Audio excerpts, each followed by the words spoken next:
The Scott Jennings Show is proudly sponsored by Lear Capital. Since 1997, Lear has helped Americans protect their retirement accounts and savings with physical gold and silver. With thousands of five-star reviews and $3 billion in transactions, Lear is who I trust to help me buy gold and silver. Visit LearScott.com. The voice of free speech.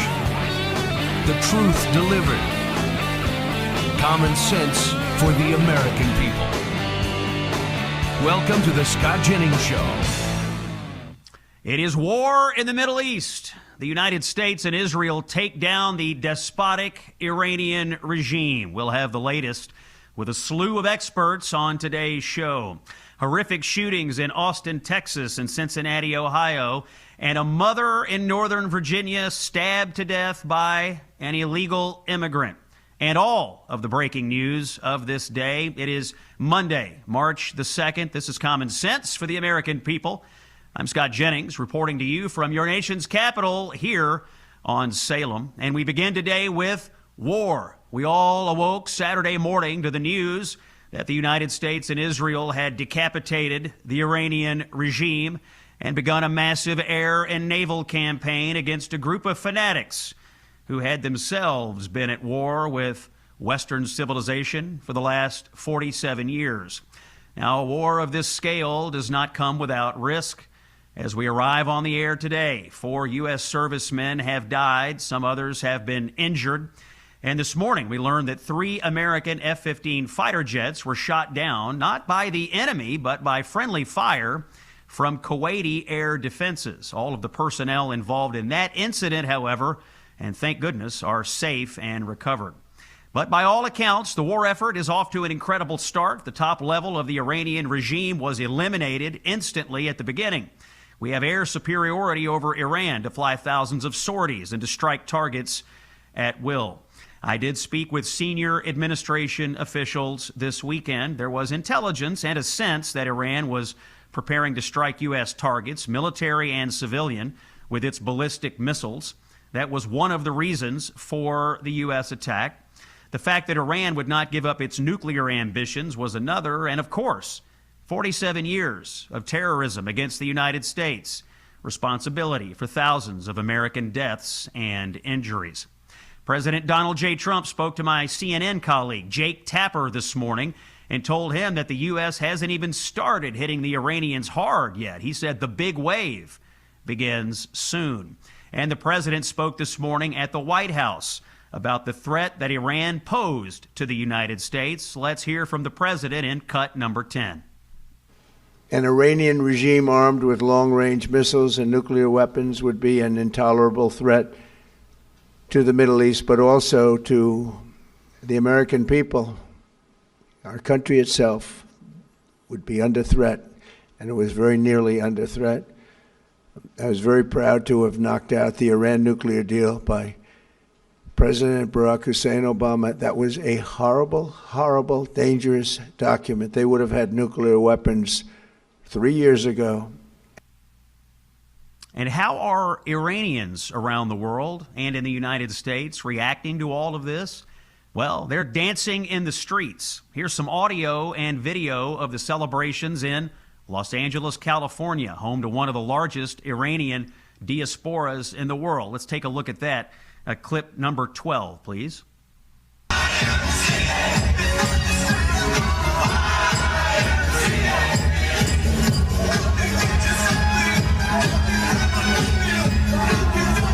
And for our radio audience, what you're seeing in Los Angeles on the streets, people dancing, people waving Iranian flags, not the regime's flag, but the previous iteration of Iran. They're waving American flags. They're waving Israeli flags. They're cheering for our President, Donald J. Trump. On today's show, we have an expert lineup of analysts to break down all of this war coverage. Rebecca Heinrichs is our official national security analyst. She's from the Hudson Institute. She joins to discuss the progress of the military campaign so far. That'll be in about 10 minutes at 20 minutes past the hour. At 33 minutes past the hour, we have Jonathan Conricus, a former spokesperson for the IDF, the Israeli military. He'll talk about the Israeli piece of this. And at about 50 minutes past the hour, how is the media handling all of this? Well, several outlets are disgracing themselves with how they've described the Ayatollah. Maya Sulkin from the Free Press has some outstanding reporting on the media's coverage of all of this. She'll come up at the end of the hour. This show, as always, bringing you the best expert analysis, the most up-to-the-minute news, and the most common sense, insightful commentary on the radio dial today. We'll have more on the Iranian war throughout the hour. There is other news today. Sad news. Let's go to Austin, Texas, where a radical Muslim gunman from Senegal opened fire in a bar in the wee hours Sunday morning. 2 people are dead, 14 more injured. Terrible scene at that location. Incredibly, Austin police responded within 57 seconds. Let's see cut 9 here. This incident started with, again, that calls for a male shooting at Buford's Bar on West 6th Street. Officers immediately transitioned, came over East 6th to West 6th Street, and were faced with the individual with the gun, and 3 of our officers returned fire, killing the suspect. The gunman here is named, you know what? I'm not going to read his name. He doesn't deserve it. But he came here from Senegal. He was a naturalized citizen in the United States. He was wearing a Property of Allah hoodie in a photo released by authorities. Pretty sickening. The feds are looking into whether this can be considered terrorism. Now, in the last few minutes, Fox News has obtained a picture of the T-shirt the gunman was wearing under his Property of Allah sweatshirt, and it had the flag of the Iranian regime on it. In Cincinnati, Ohio, 9 people were taken to the hospital after a mass shooting occurred at a music venue in Cincinnati's East End in the early hours Sunday morning. No arrests so far. No suspects even, as far as we know, but a terrible scene in Cincinnati. And in Northern Virginia, here we go again. An illegal alien has killed an American citizen. The details are gruesome. A 41-year-old mother was stabbed to death at a Northern Virginia bus stop. The alien had dozens of prior arrests for rape and assault, according to the police there. The victim here is Stephanie Minter, age 41, fatally stabbed, allegedly, by Abdul Jallo, a Sierra Leone national. This all happened at a bus stop in Fairfax County. Let's listen to cut number 8, local news. 41-year-old Stephanie Minter died from her injuries. Her family just posting this obituary, describing her as, quote, a beam of light in dark places. Charged in her killing, 32-year-old Abdul Jallo, already well known to police and prosecutors. Court records show the unhoused man had a reputation for violence, an alleged rape in 2018, then a series of 4 alleged stabbings, and more recently, before the alleged murder, 2 alleged assaults. But only once was Jallo convicted and sent to prison. In February of 2023, he stabbed a 73-year-old man so forcefully the blade broke off the knife. That's NBC4 television in Washington on that story.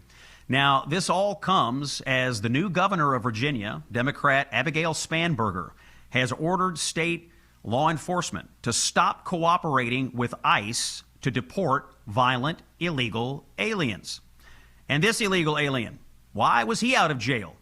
Because of the soft-on-crime policies of Democrats. Folks, the pattern here is troubling. Democrats let in millions of illegal aliens. Democrats do everything they can to stop them from being deported. Democrats do everything they can to let violent criminals of all kinds out of jail. And now a 41-year-old mother is dead, another victim in the Democrats' war on American citizens, on public safety, on law and order, and on our national sovereignty. We have people here in our country. Some are here illegally. Some are claiming asylum. Some have a status of some kind. Some are naturalized citizens. But we do have people in our country that came here, that wish us harm, that wish you harm, that hate America and hate Americans. And the failure to take it seriously, the decision to live this way, It is a choice made by politicians, and it is one that we do not have to continue to make. I'm Scott Jennings here on Salem. Let's get some news about aches and pains. We have a listener story, this one coming in from Keith in Washington, an extremely active man, a former college athlete, a martial arts instructor. He was teaching multiple martial arts classes a day. Over time, his body was wearing down, but after trying Relief Factor, here's the report from Keith. Knee pain nearly disappeared, neck pain dropping significantly, and he was able to keep training and earn his black belt. We have been using Relief Factor in the Jennings household. My dad would tell you it's working for him. He loves it. He doesn't need convincing. He takes it every day. He's noticed a real difference. And so when you use a product and it works, you tend to be happy about it and you tend to want to tell other people about it. That's what's happening here at the Scott Jennings Show. If you'd like to move easier and stay active, my recommendation is try the 3-week Quick Start. That's Relief Factor's 3-week plan for you. Call 1-800-4RELIEF or visit ReliefFactor.com. When we come back, we'll resume full Iran war coverage. Rebecca Heinrichs is with us here on the Scott Jennings Show. Hey, it's Scott Jennings. You know, I got to tell you, I think nutrition has gotten way too complicated. Every week there's a new powder, a new lab-created formula, some new breakthrough. But here is the truth. We've been told since we were kids to eat our fruits and vegetables. Nobody really had to explain why. We just did it. Because when you eat whole foods, you're getting phytonutrients, those natural compounds that your body uses to adjust, repair, and respond every single day. That's not hype. That's how human beings were designed. That's why I take Balance of Nature. They use a tailored vacuum cold process that stabilizes the phytonutrition in fruits and veggies, so you're getting real whole food nutrition, not synthetic substitutes. Their whole health system includes fruits and veggies plus fiber and spice, 47 ingredients in one simple routine. I take it myself. If you want to fight the good fight, go to balanceofnature.com to subscribe and save today. Join hundreds of thousands of customers in one simple routine that is changing the world. He's the author of the best-selling book, A Revolution of Common Sense. Here's Scott Jennings. It is Monday, March the 2nd. This morning, War Secretary Pete Hegseth held a news conference to brief on the military effort in Iran. Here's part of that, cut number 1. Turns out the regime who chanted death to America and death to Israel was gifted death from America and death from Israel. This is not a so-called regime change war, but the regime sure did change, and the world is better off for it. Joining us now, Rebecca Heinrichs, official foreign policy and national security correspondent of the Scott Jennings Show, also a senior fellow at the Hudson Institute. Find her on the X platform at RL Heinrichs. Rebecca, good day to you. What do you make of the war effort so far? Good to be with you here, Scott. So I thought that the press conferences this morning with Secretary Hegseth and the Chairman of the Joint Chiefs of Staff, General Kane, were excellent. I think that a lot of the naysayers and skeptics who have been saying we don't understand what the strategy is, we don't understand what the war aims are, I think they should be disabused of that. They were very clear that we are getting rid of the Iran regime's nuclear program, whatever is left of it, and their ballistic missile fleet, and we are preventing them from conducting, funding, and supplying Islamic radicalism throughout the Middle East. President Trump also indicated today that we are ahead of schedule, I believe is how he characterized it, in terms of taking out the Islamic Republic's leadership. So I think so far so good. Obviously, I am grieving that we've lost 3 American warfighters, and I keep thinking about their family all day today, and I'm praying that we don't have any more losses, Scott. Rebecca, is it your understanding that we have complete air superiority over Iran? In other words, are we flying around as we see fit and striking targets as we see fit? We are. So the first wave of the campaign was to essentially blind and confuse the regime, take out as many of their air defenses as was left over from the attack last summer that Israel conducted, and to take out their command and control. That is the leadership's ability to give orders and to basically organize some kind of coherent response. And so now the United States with the Israelis are refueling over Iranian airspace, which is a thing that you only do if you have total air superiority. So, yes, we have accomplished that in the first wave of the strikes. And we've heard the president make some remarks this morning. He called up a few journalists and we're thinking about what happens next in Iran. He said something to the effect of, well, some of the people that might have taken over were actually killed in the initial wave of strikes. What did you make of the president's comments on that? And where do you think we're headed here? Obviously, we're in the initial stages of the fog of war, but the Iranian regime, what indications do you see that they are actually getting control of their government? And let me just add one more thing. Do you see indications from any of your sources that the Iranian people are somehow preparing to retake control of their country? Great questions. So I love it when President Trump gives information directly, because you do get some insight into exactly how he's thinking and the things that he's concerned about and tracking. And he's pretty transparent with the American people. So he indicated that some of the leaders that we would be looking for in sort of second-tier, third-tier Iranian leadership to potentially take over and cooperate with the United States have been killed. And that doesn't mean that we're still not going to look for another alternative. It seems to me as though what the Trump administration would be satisfied with is something like what we saw in Venezuela after we captured Maduro, and that is that we just need a compliant Iranian regime. We don't want these Islamo-fascists controlling Iran and conducting hostilities to maim and kill Americans and our allies. We don't want Islamo-fascists trying to get a nuclear weapon that can be delivered on ballistic missiles. And so we will continue to kill our way through the leadership until we find somebody who would like to live more than he wants to be a martyr for Islamofascism. And so I think that the Trump administration has certainly got somebody on the ground in there. I don't know if it's a three-letter agency operating in there or working through a third-party facilitator like Oman, some kind of mediator looking for defections and people willing to cooperate.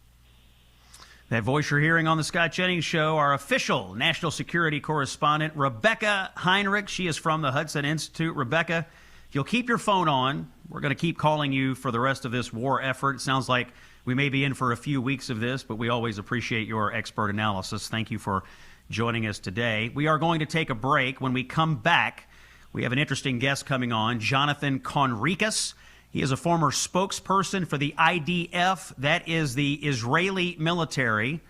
He is one of the biggest experts on how Israel engages in a situation like this. We want to get their piece of it. Jonathan Conricus joins us next. You're listening to Common Sense for the American People. I'm Scott Jennings on Salem. Stay with us. Common sense for the American people. This is the Scott Jennings Show. You know something? Universities are kind of a bad deal. 6 figures of debt for a bachelor's degree that signals less every year. 4 years spent navigating ideological rules instead of learning how to think. Grades inflated, standards lowered, dissent punished. We call it higher education, but it's mostly expensive daycare with a credential attached. The University of Austin, also known as UATX, is different, however. Admissions at UATX are based on test scores alone. No essays, no resumes. Nobody cares who your parents know. If you're smart enough, you're in. UATX students turned down UChicago and fled Barnard to complete a demanding great books core, including Aristotle, Shakespeare, de Tocqueville, alongside real math, science, economics, and AI. Classes are small, professors actually know your name, grades aren't padded, excellence is measured and rewarded. From day one, students work directly with top founders, investors, and institutions, building companies, doing serious research, and landing real internships. And here's the part that changes everything. There is no tuition. Thanks to private donors, every UATX student graduates debt-free. You're free to take risks, free to start companies, and free to build a life instead of paying off loans. If you want an empty credential, look elsewhere. If you want a serious education that actually prepares you to lead, apply to the University of Austin. Visit uaustin.org. That's uaustin.org. When he's not in the Oval Office or owning the libs on CNN, he's here with us. It's the Scott Jennings Show. It is Monday, March the 2nd, and our full war coverage continues. We're going to go live to Israel now. Here with us is Jonathan Conricus. He is a former spokesperson for the IDF, the military of Israel, and he is a senior fellow at the Foundation for Defense of Democracies. He is in Tel Aviv, Israel, and making his inaugural appearance on the Scott Jennings Show. Jonathan Conricus, welcome in here to Common Sense for the American People. We're honored to have you, sir. I am honored to be here. Pleasure to be here for the first time. Yes, thank you, my friend. We have seen volleys of Iranian missiles and drones fired toward Israel over the last few days. Have you been getting any sleep? How are the Israeli people feeling as we see them going in and out of the bomb shelters today? Yeah, in and out, that's the word, and shuffling back and forth, lots of alarms all across the country. I mean, we're a small country, so with the relative few amount of ballistic missiles, you can get, 10 million people into shelters quite quickly. The more important part is how many Israelis have been killed. Currently, it is 11 Israeli civilians that have been murdered by Iranian ballistic missiles, 9 yesterday in a mega event where a synagogue actually collapsed, and inside a lot of people were killed. They were in shelter that was under a synagogue, and the bomb hit the synagogue directly, disintegrated, and even the shelter was penetrated. So 9 people were killed there, and then we've had 2 women die in Tel Aviv as a result of missile attacks as well. So I'd say that, on the positive side, it is far less than what we anticipated. We thought that the Iranians would be able to fire more ballistic missiles. I think we can thank the joint efforts of the US and Israel to subdue Iranian ballistic missile launchers. That's an effective race that is ongoing now. On one hand, the Iranians are trying to fire missiles. On the other hand, Israel and the US are trying to strike out the missile launchers and launching depots. And by the looks of it, granted, the Iranians are firing missiles at Israel and the region, but it's far less than what we had anticipated. And frankly, the last alarm was 5 hours ago. That's a lot of time without an alarm, and I cherish every moment. Jonathan, I was in Israel last summer for the 12-day war and watched a lot of missiles flying over Israeli airspace. Maybe compare that to what we're seeing now. It sounds like the attacks are far less frequent and the volume is much lower this time around. Yeah, you're correct. And I remember you being here, and I saw your reporting out of it, and I think it was tremendous. The situation is that the opening salvo of this operation, Epic Fury or Roaring Lion, it started where we ended in June 25, and that was already degrading the Iranian missile capabilities. What Israel and the US did together in the opening salvo was to strike at command and control nodes, headquarters, etc., take out a lot of key personnel. I think that had a kind of a disabling effect on Iranian missile units. And what Israel and the US have been doing since is spotting those launchers. So the bottom line here is that we are, then those 12 days, we had dozens of missiles fired every day, and it was almost a total of 400 ballistic missiles. And for those in the audience who aren't familiar with what that means is, imagine the object the size of a school bus, carrying a payload of about at least half a ton. Some of them have 1 ton. But at least half a ton of high-yield explosives. When they impact on the ground, it is damage and destruction, which is very difficult to imagine. It's just massive. It penetrates all defenses, unfortunately, even the shelters, if it's directly hit.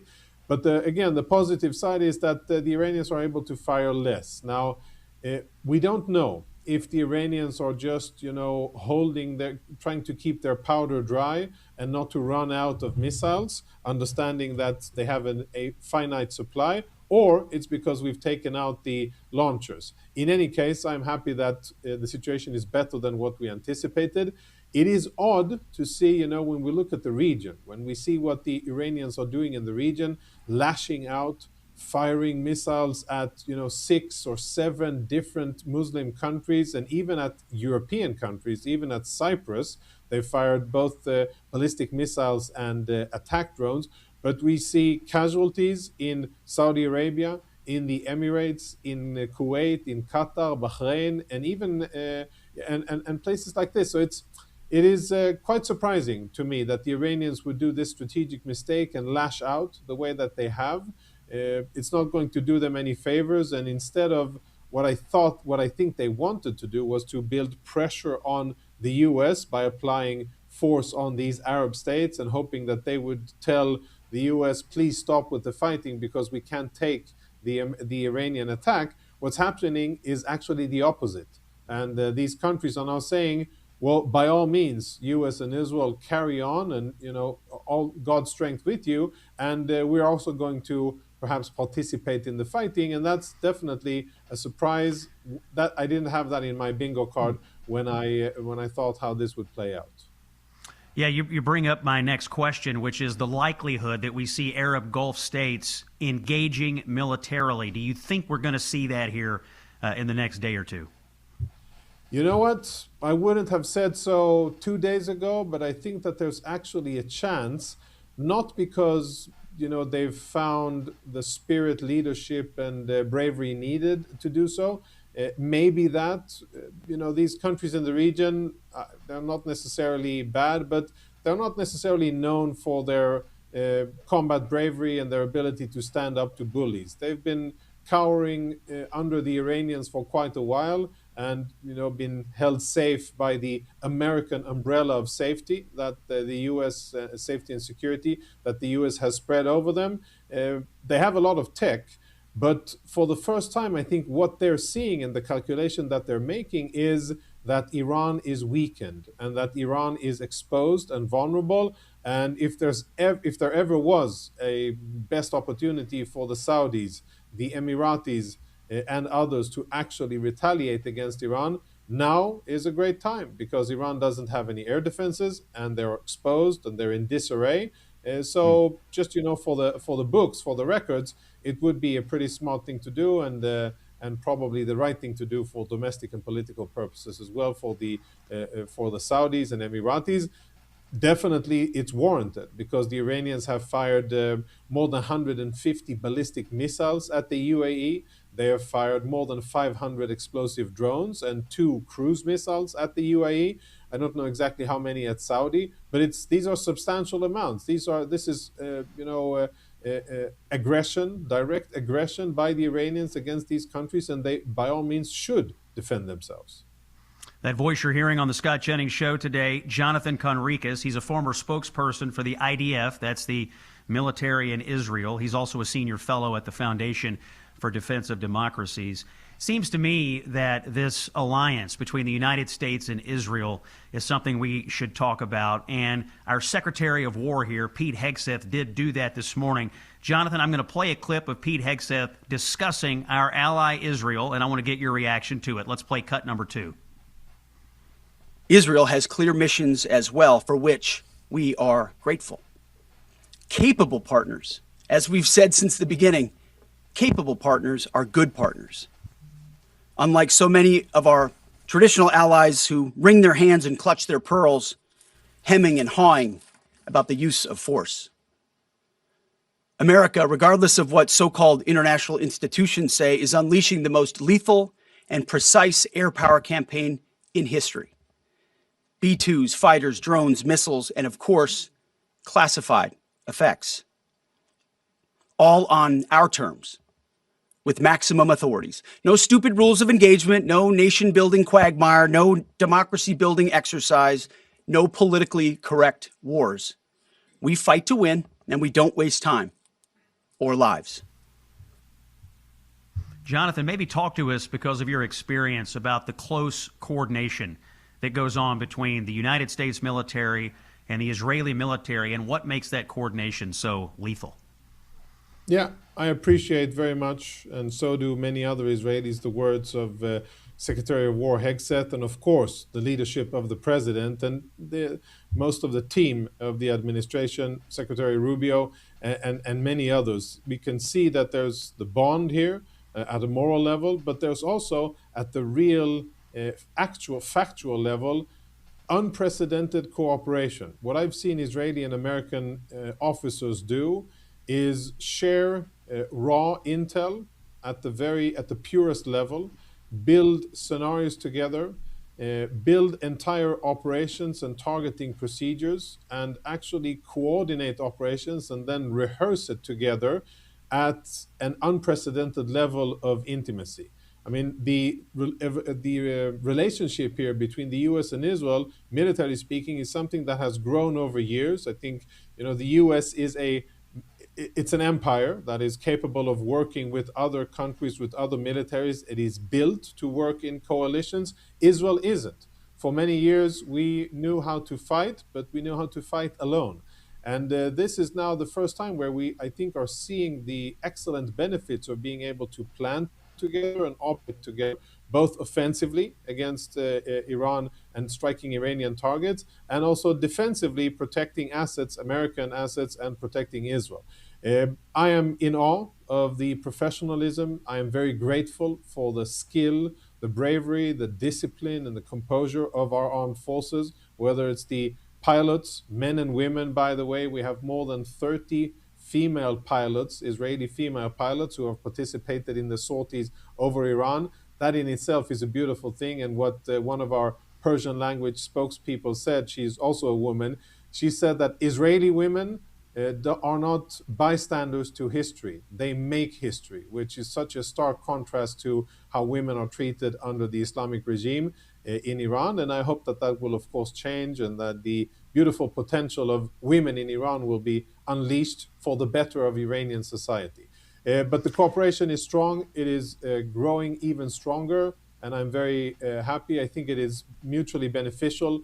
We're learning from each other, we are improving each other, and we are delivering on the battlefield.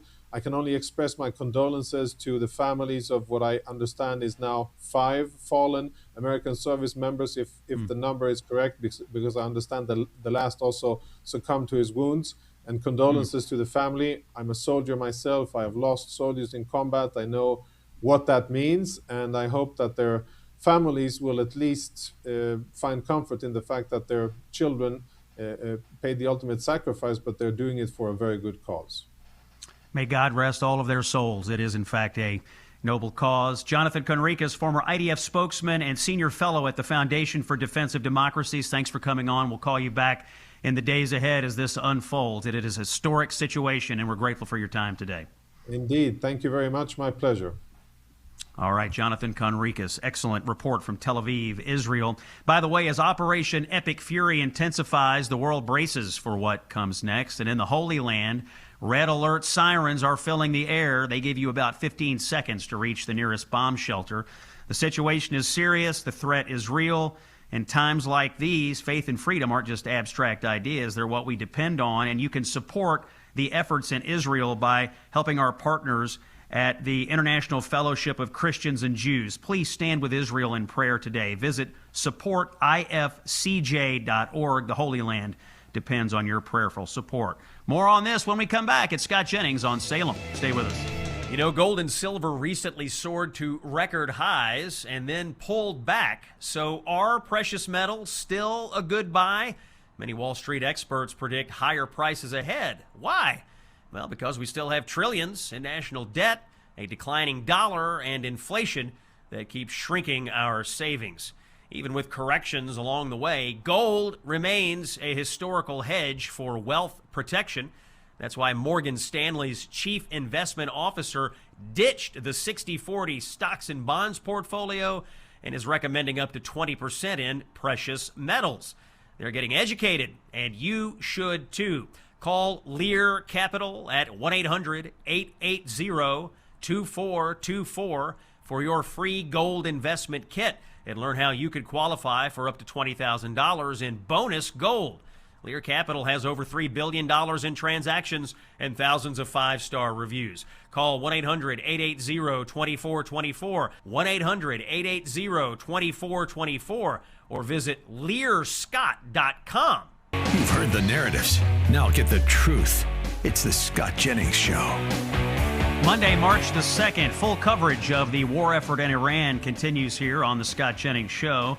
This weekend, by the way, you may have seen some interesting headlines and reporting from the mainstream media around the death of the Ayatollah. From the New York Times, Ayatollah Khamenei, hardline cleric who made Iran a regional power, dead at 86.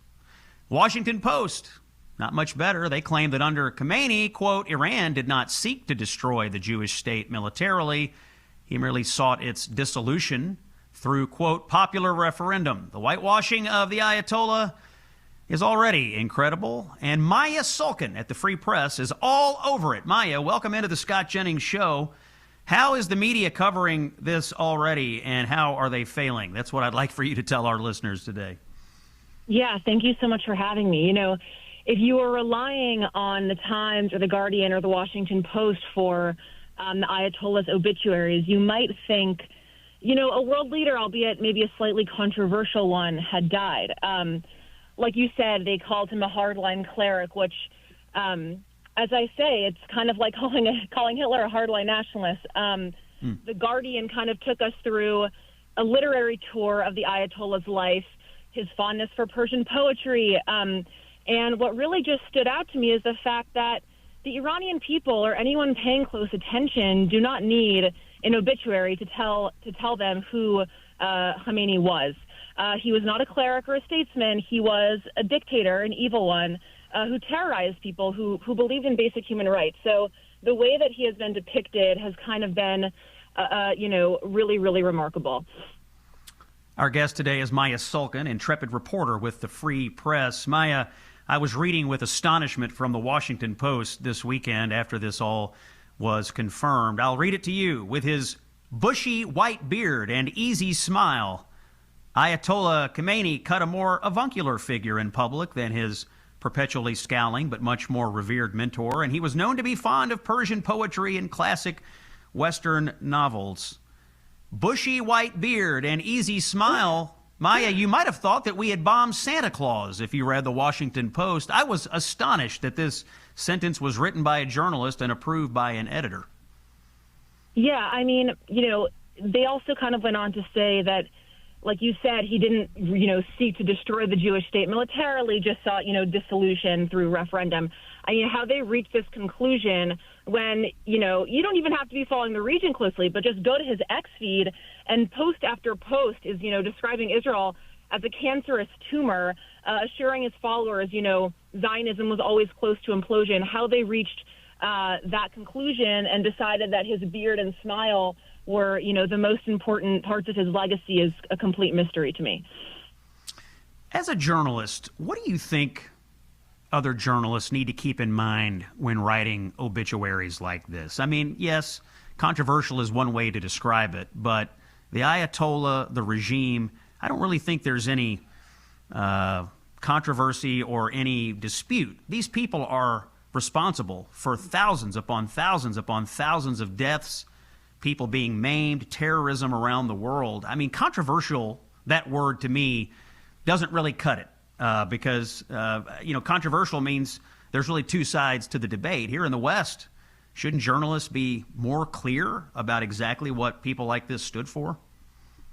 Yeah, I mean, of course, these obituaries are completely downstream of a much larger problem. But, there is not freedom of the press in Iran. And so the idea that there are writers in newsrooms across the world drafting these obituaries as if they can even understand what it is like to live under an oppressive regime is really like a cruel and ignorant blow to the people who have suffered under this regime, which is millions of people who have suffered for decades. And so, like you say, I mean, it's the best read is that it's ignorance, but it's I think that's slightly generous given the fact that, like you say, these are people whose mandate is to know what's going on in the world. That voice you're hearing, making her inaugural appearance on the Scott Jennings Show, is Maya Sulkin. She is one of the best journalists, the best reporters, and you can read her reporting at the Free Press, thefp.com. Her latest story headline, "The Posthumous Makeover of Ali Khamenei While Iranians Danced in the Streets." Major Western outlets dressed up Ayatollah Khamenei as a statesman instead of what he was, the architect of decades of terror at home and abroad. Maya Sulkin, thanks for joining us on the show today. Thank you so much for having me. All right, we'll have Maya back in the future, I am sure. That wraps up hour number one. Hour number two is coming. We'll check the breaking news here when we come back, and more coverage of the war in Iran. It's Common Sense for the American People. I'm Scott Jennings on Salem. Stay with us. If the leftists haven't had enough yet, there's more. This is the Scott Jennings Show. The voice of free speech. The truth delivered. Common sense for the American people. Here's Scott Jennings. Welcome to the Scott Jennings Show. It is Monday, March the 2nd. Scott Jennings, Common Sense for the American People, reporting to you here from our nation's capital on Salem. Quick check of the headlines. A Texas college student has been identified as one of the two victims gunned down by a suspected terrorist in Austin in the wee hours Sunday morning. The victim's name, Ryder Harrington, 19 years old. He attended Texas Tech University. The gunman here from Senegal, wearing a Property of Allah shirt and sporting an Iranian flag. When he shot up that bar in Austin, several other people injured, some still critical. President Trump told my CNN colleague Jake Tapper this morning that the biggest waves of the American war effort against Iran are yet to come, and that we could be at this for the next few weeks. And the Iranians are continuing to fire ballistic missiles randomly into other Arab Gulf states. It seems they're doing more to create enemies for themselves every hour. War does not come without risk. So far, 4 U.S. service members are confirmed dead in this military effort, and may God rest their souls. Secretary of War Pete Hegseth held a press conference on the effort this morning. Here's part of that. Let's listen to cut number 4. Hi, thank you. Cameron Arkin with the Daily Wire. My question is about some of the domestic threats, if any, regarding this right now. Have there been any concerns about Iranian sleeper cells, and kind of what has the Trump administration been doing to kind of monitor these threats? Well, across the interagency, in full coordination, of course, we're paying attention to any potentialities there. This is a former regime, a regime that seeks to export that ideology and try to sow terror. We're ready for that. We've seen these types of folks before, and the American people can rest assured that we're vigilant on that. And to comment on all of this, we have the Dean of Academics at the Institute for World Politics, a senior fellow in national security affairs at the American Foreign Policy Council, and a former special assistant in the Office of the Secretary of Defense. Please welcome Dr. James Robbins to the show. Jim, you heard Secretary of War Hegseth there. How do you rate his handling of the war effort and his handling of the media so far? Well, I think he's handled the war very well. I mean, we're only a couple days into it, but as the president said, we're way ahead of schedule. So I think Secretary Hegseth has done wonderfully. I think his handling of the media was very adroit this morning. He was avoiding some of the pitfalls that the press were questioning him on certain things like timetables and troop amounts and like acceptable casualties and things like this. And these are the type of questions that establish narratives that will come back to bite you later. You know, if you promise a certain timetable and don't meet it, well, then that becomes part of the discussion. So what he did was he showed that he is going to maintain his flexibility and his agility. Whatever changes on the battle space, our guys are going to react to that. And, the press people just have to report on it and not try to get ahead of it. All right. You spent a decade inside the Department of Defense and teaching at the National Defense University. When you look at the opening 72 hours of the war effort, give us your military view of this. Has it been flawless, near flawless? What's your analysis of how the United States and the Israelis have performed so far? Well, it's been extremely impressive, particularly in how the Israelis and the United States took out the leadership of Iran just immediately, like a decapitation strike immediately. There was no, build up to this, no ramp up, no, crisis. They just did it. And that's impressive. That's fairly new in warfare. And, the fact that we've only taken a limited number of casualties, we don't know how these casualties were taken, but that's impressive in itself. The friendly fire incident with our F-15s, that's obviously not ideal, but it shows the chaos of the battle space. But overall, it looks like an extremely impressive couple of days in which the enemy command structure has been decimated. They're starting to take out the IRGC and the Basij and the internal apparatus of oppression that's keeping the Iranian people down, giving them a chance to have a revolution. And, it seems like everything, as the president said, is ahead of schedule. Yeah, let's talk about what's going on inside of Iran right now. As you mentioned, we decapitated the government. In fact, the president said today that some of the people that might have taken over Iran were killed in the initial airstrikes. So it's not clear, really, I think, to most Americans what comes next for Iran. It may not even be clear to people in Iran right now. Also, I want to talk about what we're seeing in the streets. Over the last few weeks, we've had lots of protests. The Iranian regime slaughtered tens of thousands of protesters. Give us your view. What's going on inside the Iranian government, and what do you think is going through the minds of the Iranian people and the protesters right now? Do they believe it is their moment to retake their government? Well, in the Iranian government, there's chaos. People are getting, killed right and left. We keep taking out layers of their command structure. Their units are now operating sort of semi-autonomously, which may explain why they're hitting targets they shouldn't be hitting, like a French naval base or, a hotel in Dubai, things like this. There's just kind of this chaos going on inside of their command structure. And with the people in the streets, they may be waiting a little bit while the bombing's still going on, waiting for their opportunities. They probably still are hurting from the fact that thousands of them were killed in the previous uprising, and the United States didn't really come to their assistance at that time. But now we're definitely giving them the chance to do something by taking out the government, taking out senior IRGC leaders, taking out their headquarters and their depots and whatnot. The means by which they could be put down. So the people in Iran, they're not as organized as they need to be, apparently, in part because the police state inside Iran has over the years killed anybody who might be a democratic resistor. So they need to get better organized, and they need to get weapons. If they can get those from the army, if army units come over to them, like they did during the 79 revolution, turning against the regime, but backing the people, they have weapons. There are a lot of weapons in the country. It just has to get in the right hands. So hopefully they're arming themselves and getting organized, because mobs in the street do not make a revolution. We need people starting to stand up and declare that they are the new government, whether it's in a town, in a province, or wherever. They have to start acting politically as well as just turning out to demonstrate.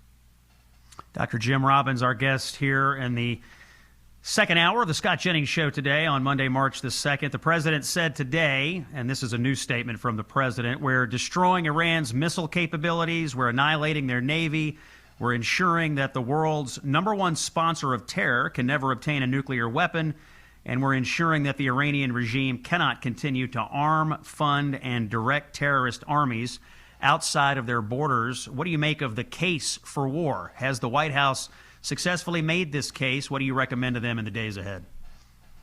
Well, we've been at war with Iran one way or another for 47 years. The Islamic Republic is responsible for the deaths of more U.S. personnel than any single state actor since the Vietnam War. So to me, that's the case for war. We just haven't been fighting it the way we should have been fighting it, and now we are. When Secretary Hegseth talks about the IEDs that they faced in Iraq, those came from Iran. All the weapons, and the IEDs, it sounds like a coffee can full of gunpowder and nails or something like that. No, these are extremely sophisticated weapons that were tooled in Iran and then sent into Iraq to kill our people. So that and a variety of other things that have happened over the years, that's part of this. So there's that aspect. Yeah. Then there's the nuclear program, the missile program, all of the more proximate things that President Trump talked about that were threats to our country and stability in the Middle East. That's part of it, too. Dr. Jim Robbins, Dean of Academics at the Institute for World Politics, Senior Fellow in National Security Affairs at the American Foreign Policy Council. Jim, thanks for joining us. Sounds like we're going to be at this for a few weeks. We'd love to have you back as the war effort proceeds. We're going to take a break. When we come back, we'll hear a little more from Secretary Hegseth at his press conference this morning. It's Scott Jennings on Salem. Stay with us. Fighting the left with the best weapon we have, common sense. This is the Scott Jennings Show. We'll continue our coverage of the war effort against Iran in just a moment. First, here's something every parent needs to hear. More kids, and grandparent, I might add, more kids are being targeted online through gaming platforms, social media, and these messaging apps, and big tech is not doing enough to protect them. These companies profit from screen time and engagement, and predators often slip through the cracks. When they do, families are paying the price. Child Help, our friends and partners at Child Help, they hear from children every day who were contacted through these games and these apps, kids who were groomed, manipulated, and threatened by adults pretending to be someone else. One such boy reached out through Child Help's chat hotline. He was terrified. He was ashamed. An adult that he met in an online game was demanding photos, and he was threatening to lie to this boy's parents if he didn't comply. This boy did not know what to do, but he got in touch with Child Help, and that chat may well have saved his life, and that is why Child Help matters. I support Child Help. I know the executives. I have visited the headquarters. I have full confidence in Child Help, and I have full confidence in telling you this, that your donation absolutely supports life-saving programs. $27 is what we're asking for today. Here's how you do it. Donate at childhelp.org/Scott or text Child Help to this number, 94878.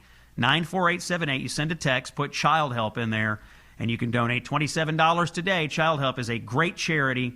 They know what to do. They know how to protect children, and they could use your help.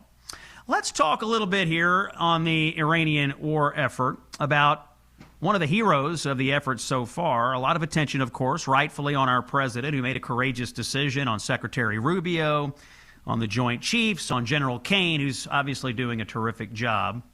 But there's a lot of hesitance, I think, in the media to heap praise on someone who deserves it today, Pete Hegseth, the Secretary of War. Now, you might remember that Pete Hegseth was someone that the liberal media slandered and smeared for months.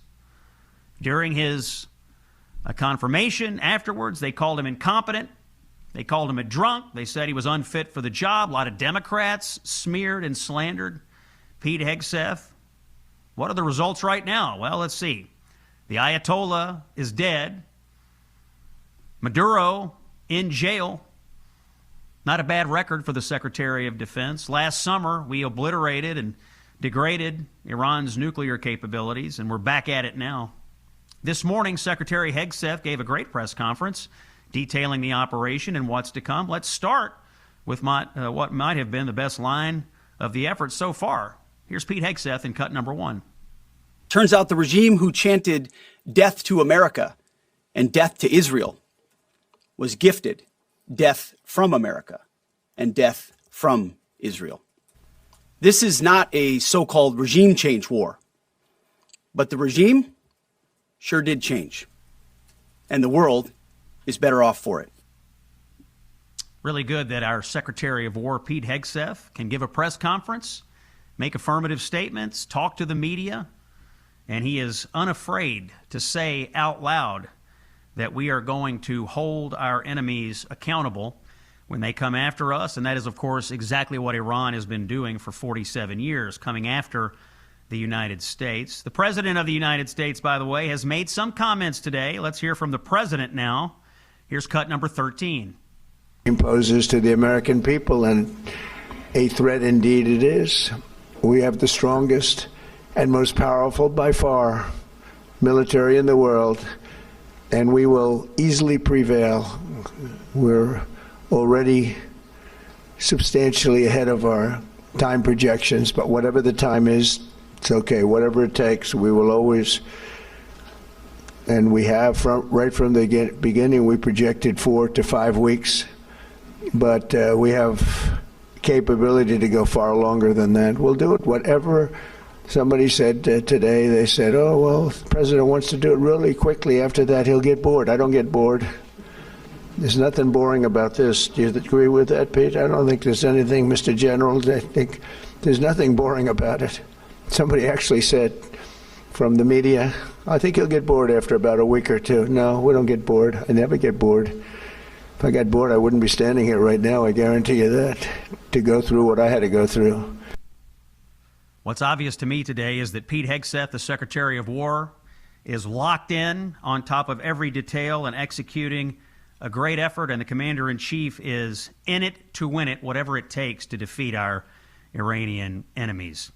One note before we go to break, we're still planning the cruise this November. If you haven't booked your cabin for the November Gulf of America cruise with Mike Gallagher and myself, I encourage you to do it today. Text the word cruise to 94878. Get your cabin today. We're going to have a great time. Be right after the election.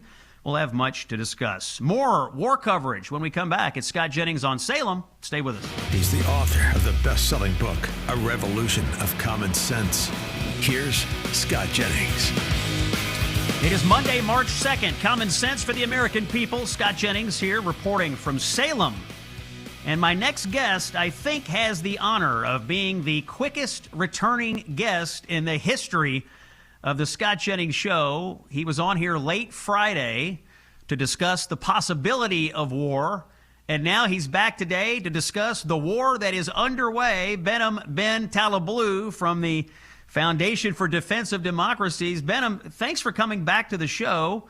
I believe, based on the timeline that I've seen, while we were on the air Friday discussing all of this, the president was making the decision, giving the orders to strike Iran. You've been watching the coverage throughout the weekend. What are your reactions to the president's decision-making and how it's going so far? Well, it's a pleasure to be back with you, and again, be back with you so soon. But, you know, the president just proved that he is as much commander-in-chief as he styles himself to be negotiator-in-chief. And he took a decisive move. And while some may say it was a gamble, the gamble already seems to be paying off. I mean, there are operations underway, joint operations, I want to stress, American and Israeli, that are designed to defang the regime of its long-range strike capabilities, go after not just the transporter erector launchers that fire these missiles, but the installations that house these missiles, as well as the launchers. And lest we forget, within the opening hours of the war, I think within the first 6 hours, it was reported that the Supreme Leader's compound was struck, and just after that, it was reported that the Supreme Leader himself died in the blasts and the explosion following the attack on that compound. And make no mistake, there has not been a decapitation operation against a sitting state leader in this part of the world that has been that successful that quickly. Behnam, the intelligence capabilities here of the United States and of Israel inside Iran are just incredible. I think it was reported that the CIA sort of figured out where the Ayatollah was going to be.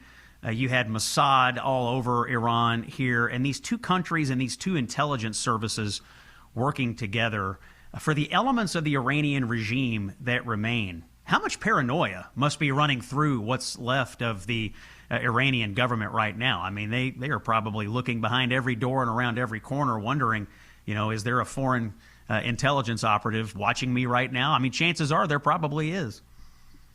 Chances are there probably is, and not just watching them, but is there also a foreign drone above me?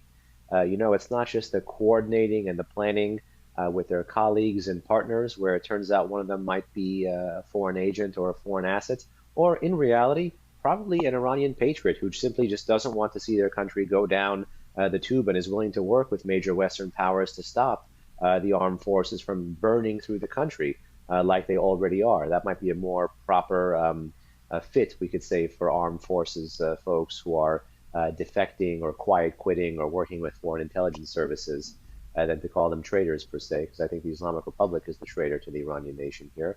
And then second, of course, the capability, the fear, the long-range strike capabilities and the fear that exists due to the drone power, the missile power, the air power of the U.S. and of Israel overhead could even be sensed during the 12-day war. You know, there was even audio of Iranian missile launch teams who were afraid of firing their missiles because it would, signify where they are, and that could have been, one of their last moves on this earth.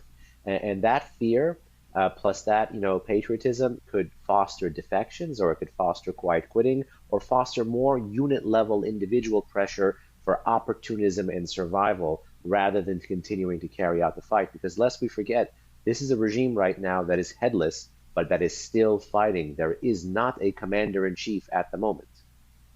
Benham, talk to me about that. I guess it was reported that according to the Constitution of Iran, a 3-member interim council takes over. How does it work right now for them? Do they have effective control, decision-making control of the Iranian military? And maybe tack on to that this issue. I'm kind of stunned at Iran firing all these missiles indiscriminately into other Arab states in the Gulf, striking civilian targets. They seem to be creating enemies for themselves by the hour. What do you make of all that leadership, command, and control, and the decision-making going on with Iran's remaining military capabilities?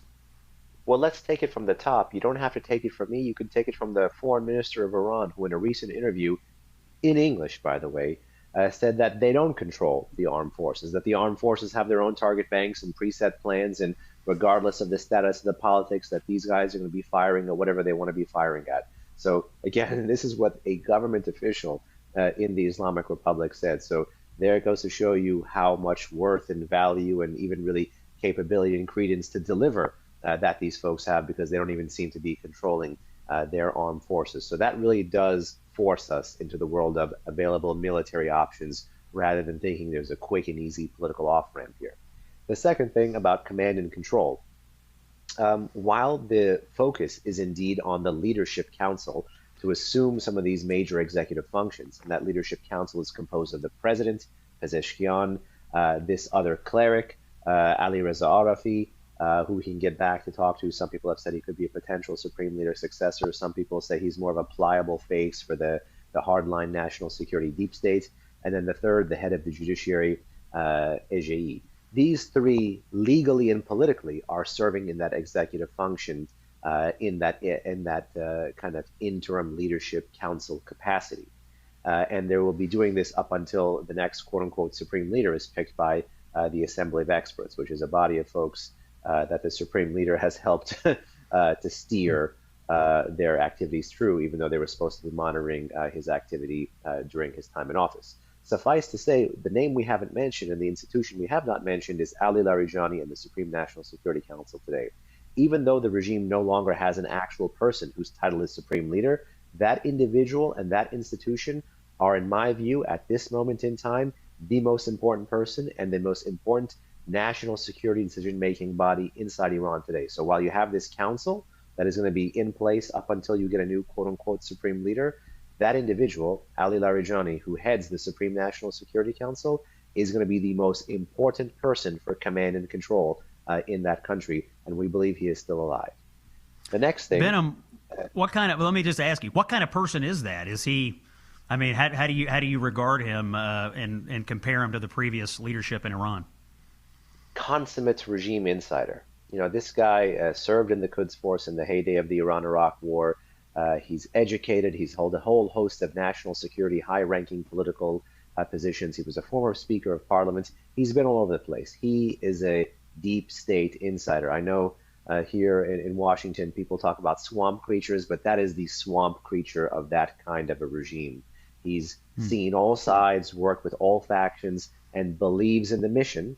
And in so many ways, he may be more dangerous because he's a more capable person. An ideological person is ideological about their end state, is ideological about their goals, but they can totally logically and rationally, sometimes eerily rationally, in a very cold, calculating way, pursue rational means to very ideological ends. And that does remind me of not just this Larijani, but the whole family of Larijanis, who are sometimes jokingly called the Kennedys of Iran, given their political and economic wealth and impact. That's Benham Ben Taleblu. He is the Iran Program and Senior Director and Senior Fellow at the Foundation for Defense of Democracies. Benham, tell me something. I assume you're in contact with some people inside of Iran. What's day-to-day life like right now for the average Iranian resident? If you're living in Tehran, are people out? Are they going to school? Are they going to the markets? Are people generally staying inside? What is your understanding of how life is proceeding as this war effort is going on? Well, what we could tell with the internet being turned back on after the protests that occurred in January and really was the forcing function of the moment, you could say, was that Iranians were really trying to, stay out of sight, but really all of a sudden burst back out onto the street again, and in particular across multiple university campuses for 6 straight days before the war began to continue to chant and protest against this regime and to commemorate those young, brave Iranians who had fell 40 days ago. And they memorialized and eulogized and commemorated them. And in so doing, they actually fought, pushed back a lot of, quote unquote, street fighting on university campuses between pro and anti-regime folks in that country. So it was a small microcosm of the state and society there on Iran's university campuses.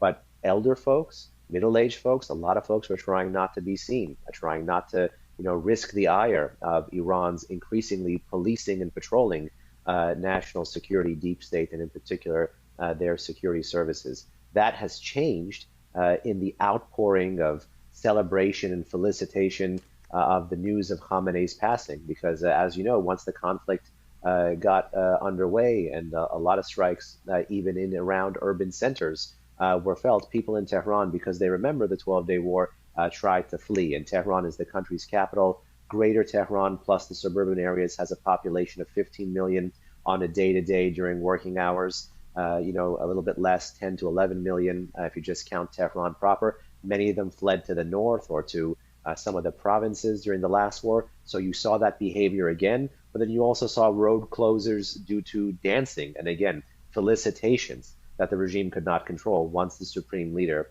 had been announced to be dead. And these felicitations and parties went into midnight even Tehran time.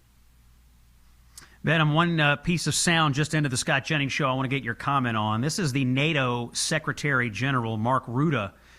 This happened on, I believe, Fox News a little while ago. Take a listen to what he had to say, and I want to get your reaction as we wrap up here. Cut number 7, please. First of all, say that my thoughts are with the service members, the U.S. service members who made the ultimate sacrifice over the last couple of days. And let me also say that the commander-in-chief, the leader of the free world, President Donald J. Trump, I really commend what is happening here. Taking out Khamenei, taking out the nuclear capability in Iran, but also taking out the ballistic missile program in Iran. This is crucial. And what I see in Europe, I spoke with all the key European leaders over the weekend, is widespread support for what the president is doing, and also making sure that when it comes to logistics, access, defending key U.S. interests in Europe and in the region, the Europeans are really stepping up. Behnam, are you seeing good, solid, proper international support for what the president is doing? 30 seconds. The support is growing. Obviously, we'd always love to see more from Europe, but let me just take the UK as a small microcosm. They were a lot more skeptical about this moving into it, and there was a lot of room for improvement in their regional policy. But look, push comes to shove, it's the Islamic Republic that has actually pushed the Europeans, the E3, and in particular the UK, into our embrace. They are now officially going to be allowing Americans to use their bases to stage operations to go against the regime's missile program. Behnam Ben Taleblu, Iran Program Senior Director and Senior Fellow at the Foundation for Defense of Democracies. Behnam, I'm sure we will see you in the very near future as the war effort unfolds. Thanks for joining us today. Quick word from our friends at the International Fellowship of Christians and Jews. We're watching Operation Epic Fury intensify in the Holy Land. The sirens are filling the air. When they fill the air, you have about 15 seconds, by the way, to get into a bomb shelter. It is a serious situation. The threat is real. And in times like this, freedom and faith are not just abstract ideas. They are what we depend on. And at times like this, the International Fellowship of Christians and Jews is on the ground. They're preparing large-scale distributions of life-saving food and first aid. They help ensure that hospitals and emergency rooms and shelters are stocked with these supplies. If you want to join Christians and Jews around the world in praying for Israel and in helping the effort, I encourage you, please visit supportifcj.org. Supportifcj.org. Visit them today. We'll wrap up the show when we come back. A few thoughts on what Democrats are saying. I'm Scott Jennings on Salem. Stay with us. The fighting for free speech and Western civilization. This is the Scott Jennings Show. Home stretch here on Monday, March 2nd. We've had a big show today, thanks to all the experts and analysts who have come on to talk to us about the American and Israeli war effort against Iran. A lot of people, by the way, having a lot of debates out there about, does the President of the United States need authorization to do this? Should he have gotten authorization from the Congress? You know, I was thinking back to the Obama administration and wondering, did Barack Obama need authorization to attack multiple countries with the drones and the bombs? I mean, thousands of attacks. And I thought, who better to consult? What expert better to consult on this than the Speaker Emerita herself, Nancy Pelosi? Let's take a listen to what she had to say back then in cut number 11. So, Madam Speaker, or Madam Leader, you're saying that the President did not need authorization initially and still does not need any authorization from Congress on Libya? Yes. Thank you both. Thank you all very much. Oh, wow, interesting. Speaker Pelosi saying Obama didn't need any prior authorization to attack Libya? Interesting to know. The Democrats, by the way, it seems to me, are setting themselves up politically for failure, because if you look at the statements of a great many of these Democrats and the candidates who are running for the House and the Senate this year, they appear to be taking a line that makes it seem like they're basically cheering for American failure, that they are anti-American. Somehow they are aligning themselves with the Iranian regime, the regime that has attacked America and Western civilization for 47 years, killed and maimed thousands of American military personnel and other agents of the United States, have funded terror around the world. The masterminds, architects, and funders of October the 7th. Why are Democrats aligning with those interests instead of what's in the best interest of the United States? I mean, look at George Conway. He's running for Congress in New York. Here's his comment. Perhaps the terrorist state with nuclear weapons is, checks notes, the United States of America. This is a Democrat candidate for Congress calling the United States of America a terrorist state. Jack Schlossberg, part of the Kennedy family in New York City. He's running for Congress, and in fact, he has Nancy Pelosi's endorsement. His comment, we need regime change in the United States. He referred to the U.S. government, the popularly elected government, national popular vote, and electoral college, as a regime. We need regime change, according to Democrat candidate for Congress, Jack Schlossberg. What are other Democrats saying? Well, Zoran Mamdani, he put out a statement. I guess he was monitoring the situation there from his perch as the mayor of New York City. He said it was a catastrophic escalation in an illegal war of aggression. Bombing cities, killing civilians, opening a new theater of war. Then, in an incredibly tone-deaf part of his statement, Mamdani said, I want to speak directly to Iranian New Yorkers. You are part of the fabric of this city.